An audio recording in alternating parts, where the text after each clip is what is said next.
threat to the security of the United States of America. I see you being very critical of the president's latest moves, and we can argue that, and perhaps there are some arguments to be made there. But what about going in the first place, and what about churning the hate? What about taking the Sunnis out of leadership positions in 2003? What about the fact that there might have been some parts of this that are on the previous administration that could be relitigated as well? Well, what about the fact that we had it won?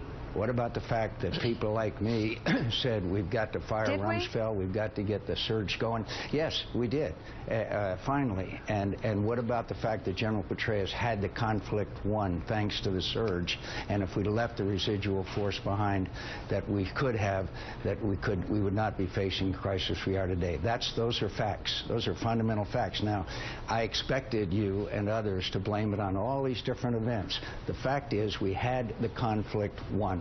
And we had a stable government and a residual force such as we have left behind. We even have forces in Bosnia, Korea, Germany, Japan, where we could have, but the president wanted out, and now we are paying a very heavy price. And I predicted it in 2011. You can go back and look at the quotes. Sam Stein, jump in.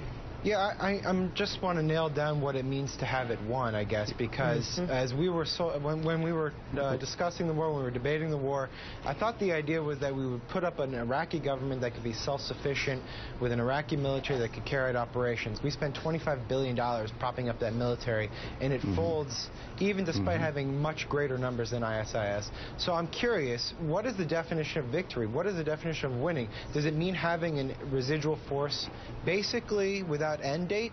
I'm just a little bit confused. I want to know what victory is to you, Senator McCain. I think you are confused because you didn't know what happened with the surge, where we basically had the country pacified. We had a stable government in Baghdad, and we had the conflict basically, for all intents and purposes, won. We've still got troops in Bosnia. A residual force would have stabilized the country. Military experts will tell you that. So I'm sorry about your confusion, but the facts on the ground were that Al-Qaeda had been defeated almost completely, and with a residual American force, and at that time, a strong Iraq. Now Maliki was very weak, and Maliki got worse after we left. And again, I knew this was going to happen because we didn't leave that force behind. And so I'm sorry about your confusion, but anybody who was there will tell you we had the conflict won. I guess I shouldn't call myself confused because it would be used against me. Again, though, what is the end date for our forces in Iraq? Is it open-ended, if that's the case, because we need to have a residual force there in order to prop up the Maliki government indefinitely? Is that how you see it? You know, I see that about Japan after World War II. I see that about Germany. I see that about the 38,000 troops we have in Korea. I say that about the troops that we left behind in Bosnia. None of them are in danger. These people would not have been in danger either because we would have had a stable situation. So you ignore history of what we've done after conflicts, which is to leave a stabilizing force behind, which is what we could have done in Iraq and avoided this debacle that we are in today. And again, go ahead. Big picture, Senator, let me check off some boxes here, and you correct me if I'm wrong.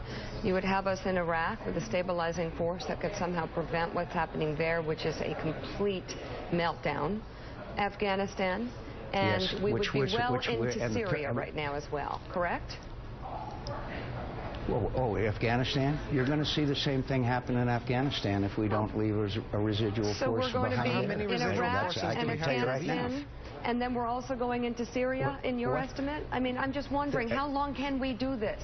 How long can we do this? How long can you ask this of American troops and think it's okay? I just want to know, and I know, with all due respect, sir, you served and you paid a price. But how long can we do this? With all due respect, do you think we ought to pull our troops out of Korea? With all due respect, do you think we ought to pull our troops out of Bosnia? We made great sacrifice in order to stabilize the situation. And now by pulling out, we are leaving a vacuum, and all of those sacrifices have been made in vain. And so I'm not saying that American troops would be in danger. They would not in a stable situation, which was the case in Iraq after the surge succeeded, and could be the case in Afghanistan as well. We're not talking about combat. We're talking about residual forces to keep a nation stable. And the American people would support such a thing if it were explained to them. But I can tell you the consequences of a complete pullout of Afghanistan, they will be the same consequences that happened in Iraq. I guarantee it, just as I guarantee what would happen in Iraq. Senator McCain, John Heilman here. Let me just ask you to pivot towards the present. We are where we are. We can debate all this stuff that we've been debating for ad infinitum, but are you in favor of airstrikes now? What are the options that we should be pursuing going forward? How important is it to keep ISIS out of Baghdad? Talk about what has to happen in the next days ahead. There are no good options right now, I'm sorry to say, and just to say airstrikes obviously is not the answer either, because it's very difficult in a very fluid situation as we're in today. You need to call in General David Petraeus and Jack Keane and the folks at the Institute for the Study of War that predicted this, and Ambassador Ryan Crocker and others. These are the guys that won the war, and get them to devise a strategy and then implement it with tactics. I don't know exactly if the airstrikes right now are exactly the answer. I'm not sure, because I don't claim to be that smart, but I know there are people like Jack Keane and General Petraeus and others who are that smart, and I know that this team that he's got around him now ought to be fired. You named some very important just people to be fired. Yeah, who are you calling on to be fired, Senator McCain? Every one of the national security team. They have been a total failure. The totality of the Obama administration's national security team. Just like I called for the firing of Donald Rumsfeld back under the Bush administration when we were failing in Iraq. Yes. Okay. Well, we have a lot of people who have come on as well, and Richard Haas, the colonel earlier, who say that nothing we can do at this point will reverse what's happening, which is also a frightening concept as well before we make a decision to go back in. We appreciate your point of view, and we thank you very much for coming on the show this morning. Senator John McCain. Thank you.